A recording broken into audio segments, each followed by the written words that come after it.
they did a bone marrow check. That's how we found out Specifically what that kind? It was cancer. Couldn't tell us exactly where. We say lung cancer because that's our best guess. But it's small cell. Small cell, which is the worst possible one, and it was stage 4. So by the time we found it, it was, oh shit, with capital letters. Yeah. All right? He came in, he sat down, and first of all, he is very, very, very very gracious and gentle. All right? And he started in explaining what was going on. And then he goes through and he explains what we have and explains in detail what it is, you know, the whole bit. And I looked and I said, okay, what's the future? And he said, well, I have to tell you what the most recent things are. Statistically, and that's 10 months. Let me tell you something. When they sat back and said, oh, well, you know, because I was sitting there thinking, you know, a couple of years, 3 years, 4 years, 5 years, whatever. He said 10 months, and the whole bottom just went wham. And he said, now let me explain. And he said, you know, this is 5 years, these are figures from 5 years ago. People do better. He says, I've got one patient right now that's got has exactly what you have, and she's in 12 years. And he said, but others don't make 10 months. My instinct. The biggest reaction was, okay, now we know what the hell this is. Because for like 3 months, it was, what is it?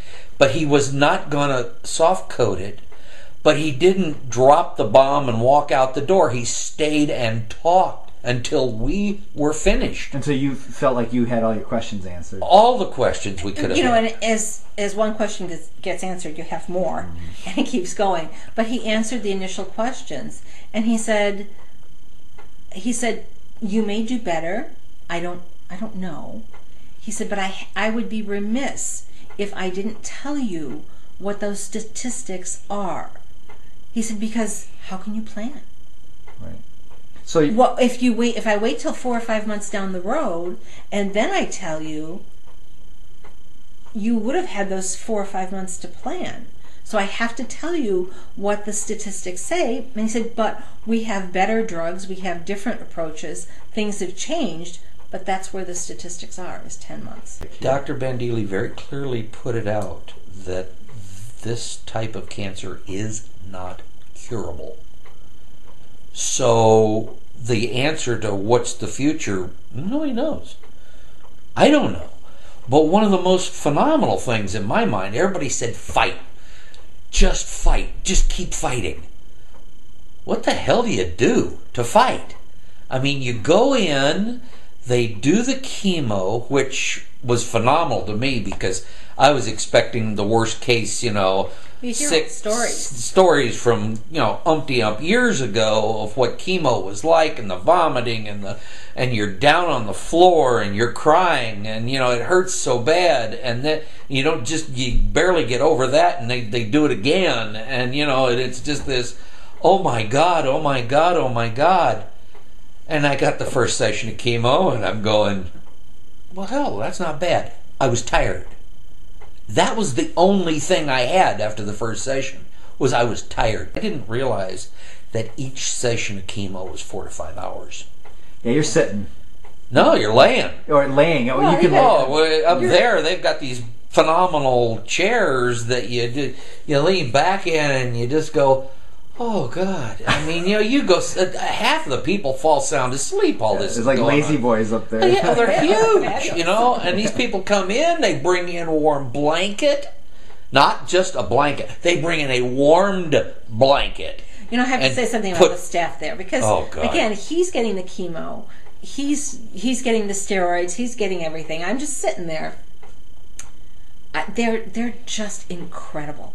First of all, she's allowed to sit there. Yeah. Well, yeah, you know, you're in one great big huge room with 18 to 20 of they these use a lot chairs. of peer pressure. They've got a bunch of chairs there, so everybody gets to see everybody else, and so you can, if you want to talk, you can talk.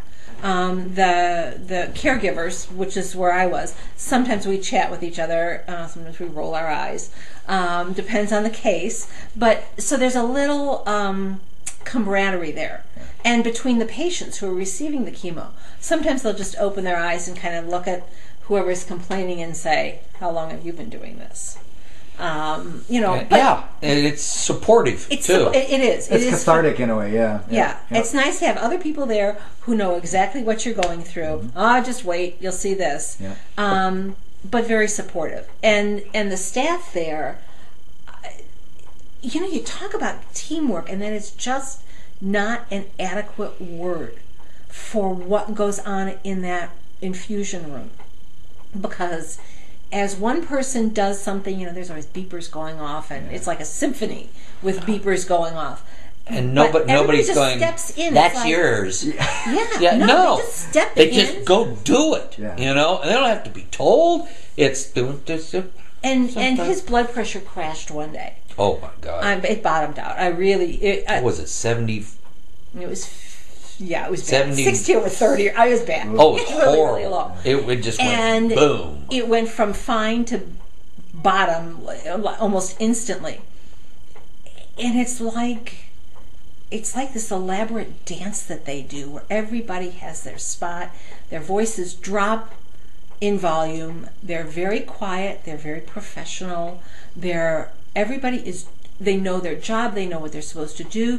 They also know to watch everyone else, the other patients who are there, but they watch everybody else. If somebody is doing something that one of the nurses is petite, and she was trying to raise the pole on the IV pole up, and she couldn't reach it, and somebody else would come back and do that part of it, and without being asked. Yeah, and it's like just an elaborately choreographed dance that they all know exactly what they're supposed to do, and they just do it. Meanwhile, everybody else is watching the rest of the patients who are in there to make sure that they're taken care of. You might be seeing Sally, and Sally has maybe 2 patients. And you call them by their first names. And because she's involved with him, she can't see to her other patient right away, and someone is there covering for that other patient. I can't tell you. There aren't any words that describe the feeling that you get for the care that they're getting. Honest to God, care. It's like their encouragement, their cheering when your blood counts are good. All that kind of encouragement. You walk out the door. You will also be told if you screwed up something. Well, there's that. They don't hesitate to say, "Look, you've got to," and then they take time to explain not just, but why. What's the reason? And that was the thing that amazed me about so many of them. They were very willing to take the time. I'm a lawyer. I don't understand medicine. I had to work my ass off for a C in life science in college. And I worked hard for that C. I don't understand science. And these people would take the time to explain what's going to happen, when it's going to happen, and how in depth.